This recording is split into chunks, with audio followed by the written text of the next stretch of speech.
So I guess we can go ahead and get started. I usually time my presentations so they'll just move automatically, and that I'll do mostly reading for you. Joe couldn't make it, and so I'm going to do the presentation. My name is Ed Nagelhout. I'm at the University of Nevada, Las Vegas, and if we're ready, I think we just go ahead and get started. I want to begin with a brief history of our brief, some might say minimalist, domains used at UNLV.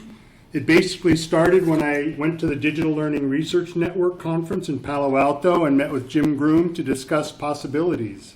From there, I went back to campus and proposed a pilot to the Vice Provost of Instructional Technology and her Special Projects Coordinator. They agreed to fund a 2-year pilot, pay for 500 domains, and provide administrative startup support, including coordinating single sign-on.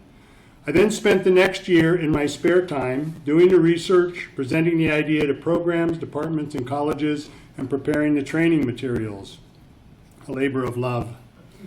In short, the 3-semester pilot window included continued research, more pitching to colleges and majors, administrative preparation, and faculty training.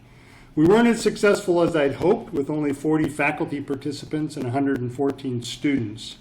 I attribute this primarily to faculty hesitancy for a pilot which requires a good bit of preparation with no guarantees of future applications. Our faculty just haven't been willing to commit the time because they are not seeing upper administration support. Also, the missionary work has mostly been a one-person operation, me, and unfortunately I really haven't been able to devote the time necessary to build this initiative out on our campus as effectively as I would like. I delivered my pilot report in April of 2018, and due to some unforeseen circumstances, our domains initiative has basically lain fallow for a year now, and the future remains a bit murky. And while there is general support for domains across campus, including the directors of online education, first-year composition, and learning technologies, the next step will need to be a proposal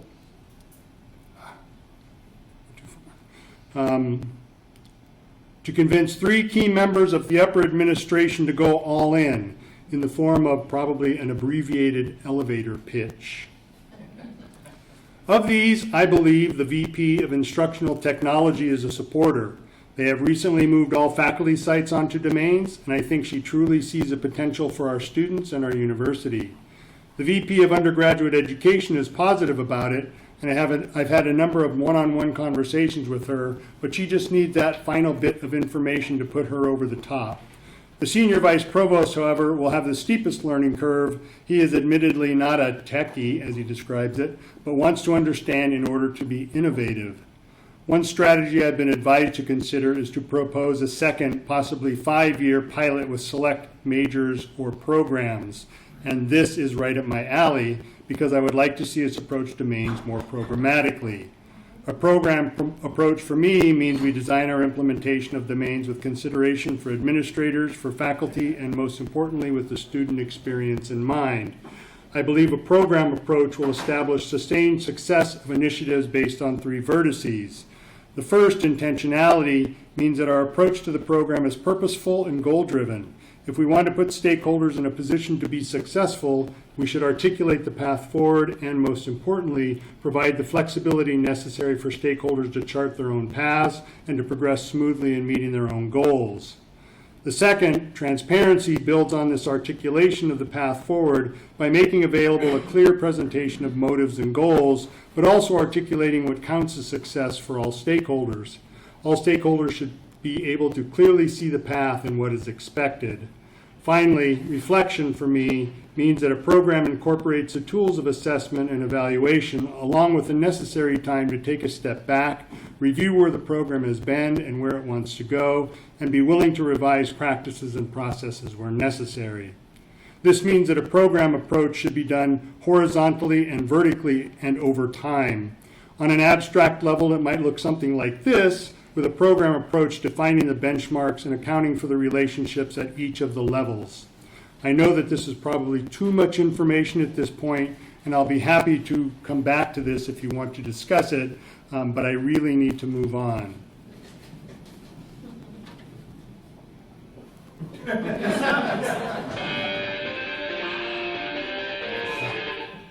So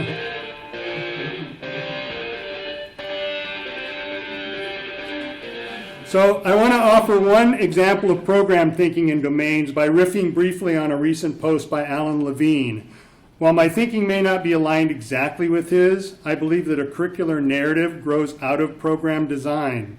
Like Cogdog's desire to avoid a focus on merely completing assignments, I'm not interested as a program designer in a top-down or prescriptive approach. For me, this means avoiding product-centered thinking in our intention, our assessment, or our evaluation, and instead focusing on students creating their own narratives based on their own learning experiences from their first day on campus to their last. To do this, we'll need to start with general education. At UNLV, general education establishes a baseline set of learning goals for all students known as ULOs, or University Undergraduate Learning Outcomes. These are fairly standard and align with most universities across the country in that they are broadly conceived and broadly applicable. Domains, as you all know, can help students address and meet these with very little effort in a variety of contexts. Our university expects students to meet these ULOs in a clearly articulated set of general education courses, beginning with a pair of first-year courses designed to introduce students to the discourses of academic life. Students should then be introduced to the disciplinary thinking in their major in the Milestone course and conclude their academic careers with a culminating experience that asks them to reflect on the work they performed over their time at the university and in their major. In between the Milestone and culminating experiences are the major courses where they develop the knowledge and skills necessary to participate in that discipline and in their future profession. However, for my example of program thinking, I want to reimagine somewhat this kind of traditional structure. In this structure, as you can see, traditional first-year courses are used as a kind of preparatory anchor for future academic work, teaching students everything they need to know about a subject, and then they can apply it in all future contexts. For example, the expectation for first-year composition is to prepare students for writing at the university and provide the grounding in writing from which all other courses can build. But we know that a broad, general introduction to writing is difficult at best across disciplines, making these kind of courses a kind of one-and-done proposition. Since we're in Durham. Instead, we intend to introduce domain anchor projects that have similar goals and deliverables so that students and teachers can make the disciplinary connections necessary for their disciplinary development more explicit. In other words, as I'll explain in more detail shortly, rather than anchors preceding the student experience, these domain anchor projects become a part of the student disciplinary experience over time, with students developing and revising again and again potential artifacts that they can use in their major and as future professionals. Like the many who argue for the abolishment of grades and transcripts in order to focus students on process and proof of skills and samples of works at different stages of development, probably some in this room, we believe that a series of anchor projects interspersed throughout the curriculum, throughout the student's experience, can only enhance their learning experience. For example, a student can do a digital identity project in different courses over time that would allow a student to develop their digital identity over the course of their major, allow them to create and revise again and again a digital portfolio to meet their short and long-term professional goals. For today, however, I want to finish up my presentation by offering an example of domain mapping projects intended to orient students in a variety of academic and disciplinary environments over time. As part of the general education sequence, we would propose a series of projects across the student experience that use mapping as core skill to help students understand how they are situated in a larger environment or the ways the concepts are organized in a discipline. We would begin the project at all levels with various guiding questions. In the first year, for example, mapping can help students orient to the university and to academic life, to where resources can be found physically and intellectually, and examine what they know and what they need to know for success as students at UNLV. In this first year, with variations of this in their first year experience course and their first year composition course, mapping can be simple, helping students understand where they fit intellectually and physically at their university and in their major. Simple maps of orientation. As students move into their majors, they will learn key disciplinary terms and concepts, but they also need to understand where knowledge resides in the discipline relative to the key terms and concepts so that they might visualize a range of disciplinary formations, historical relationships, common activities, and appropriate behaviors. As they move into their major, they can learn different tools to articulate the branches of their major, the importance of different branches, or the expectations for different branches. As a set of anchor projects in the major, mapping can help students see the areas in their discipline that are crowded, why they are important to the larger principles of the discipline, and begin to understand where they themselves fit in and all the ways that professionals contribute to the growth of their discipline. More importantly, they need to see how their learning develops over time as a part of their major and the ways the artifacts they create during this time can help them move into their future professions. Mapping can help with this visual articulation. Mapping can help students organize their own thinking and place it in relationship with current thinking in the field. But I want to reemphasize that anchor projects should not be a one-off proposition, but instead we believe that anchor projects should be developmental over time, with students developing ever more sophisticated approaches to learning, to creating artifacts, to participating in the discipline. This might mean organizing different ideas to interact and speak to each other through different deliverables in different contexts, or creating more and more sophisticated literature reviews. A set of mapping anchor projects provides a variety of ways for students to explore a major over time and create a range of artifacts that show both knowledge and the skills they've gained. So what does this all mean programmatically? How can anchor projects meet larger programmatic goals? Most importantly, how are anchor projects and the larger programs they served enhanced by domains? First, specifically, a set of mapping projects delivered over time provides touchstones for teachers and students, as well as a series of benchmarks embedded in the projects. In other words, a set of projects like this provide the means for defining the goals of the project as a part of a particular major, along with a range of potential activities for disciplinary practitioners to make thoughtful choices about how students can learn most effectively and articulate the most appropriate artifacts for students to create. Faculty have built-in opportunities as part of this set of projects to talk to each other about learning at all stages of student development using a common language. They can explore diverse or complementary means for helping students understand and describe disciplinary formations, reader alignments, knowledge dissemination, and the ways that professionals make arguments using acceptable and appropriate evidence and proof.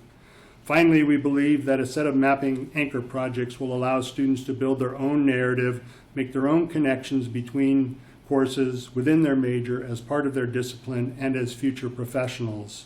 A set of anchor mapping projects will allow students to expand their skill sets, their toolboxes, by building on a set of skills over time and creating more sophisticated artifacts that show what they can do, how they can think, and what they will accomplish. In conclusion, broadly speaking, we believe that anchor projects, as opposed to anchor courses, provide greater opportunities for course and program development. Students can see more clearly how courses connect, the ways that their work is building from first year to final year, and how their skills have grown over time. Faculty can make better connections between courses because they are building on previous iterations of the project, and they also have a greater opportunity to build on the project with students, since students will be able to articulate where they were and where they want to go. More importantly, anchor projects housed in domains provide multiple opportunities for everyone to examine the completed work and processes critically. Even if a project is exactly the same, students and faculty will be able to easily distinguish the quality of work from previous year or years. For example, if a student does a digital identity project in the Milestone Experience, then does another as part of their Culminating Experience, everyone should be able to articulate the differences in the rhetorical context, the difference in artifacts, and more sophisticated forms of representation. In short, we avoid a product-centered mentality by emphasizing that learning does not end after 16 weeks, an approach that privileges informal and situated learning and promotes ubiquitous and lifelong learning, thereby increasing learner control, learner choice, and learner independence. I really would like to find the time to create a new Vegas, an ultimate edition using domains. There is clearly support generally across campus at various administrative levels, but some steps remain and some pitching needs to be done. I know that it won't be easy, so any ideas that you might have for accomplishing this would be greatly appreciated. And of course, if you have any questions, please let me know. Thank you.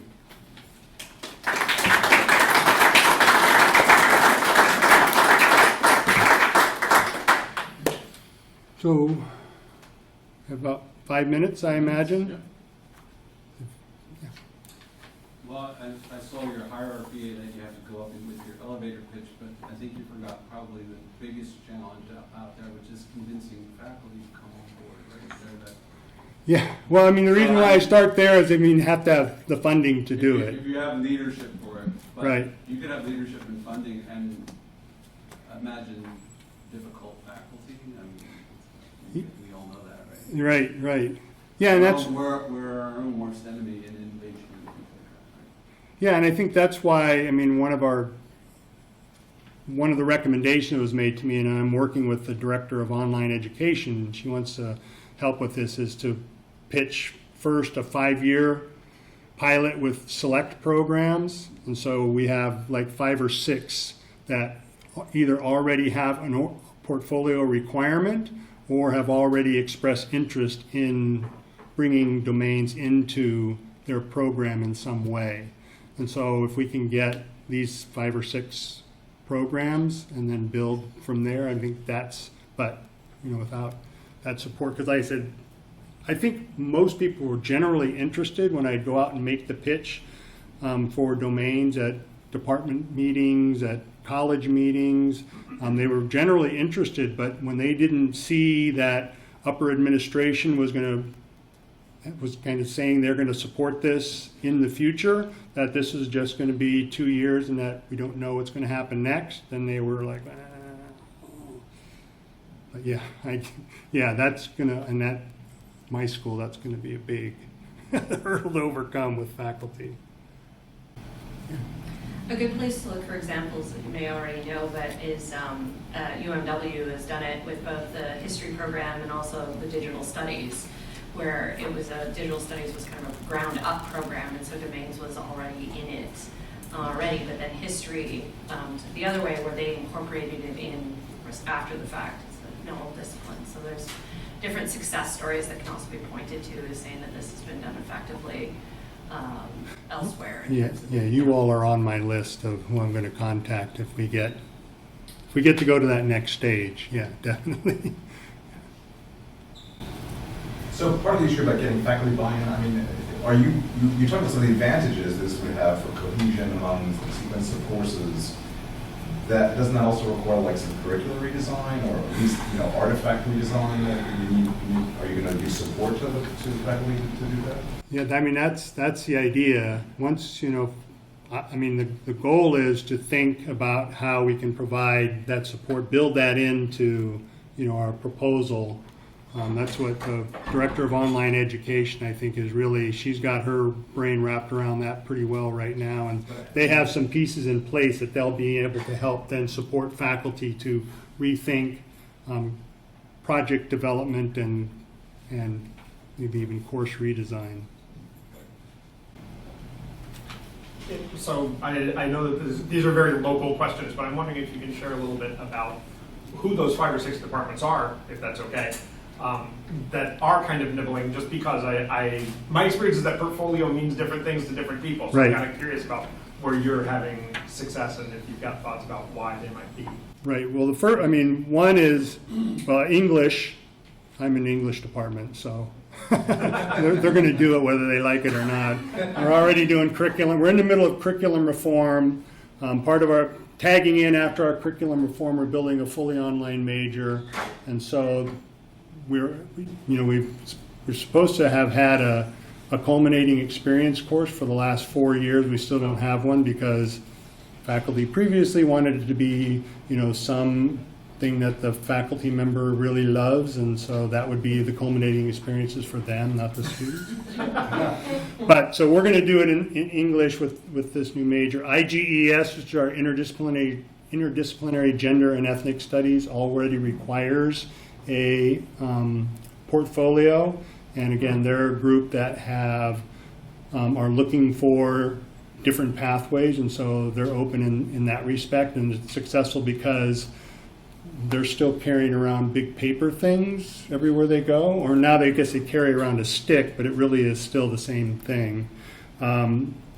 Social work has a portfolio system as well. They've been working closely with online education as part of creating a digital portfolio, and so they're just trying to figure out what that might look like. They're hesitant to do any kind of platform portfolio. They don't want to do that because they want the students to have more control. And so this, I think, they seem open to this as well. I haven't talked with them, but the director of online education has talked with them pretty extensively. And then finally, kinesiology is also looking for some way that they can kind of connect their courses more explicitly for their students, and so they've been open to it. Thanks. Thanks, Ed. Yeah. Thank you.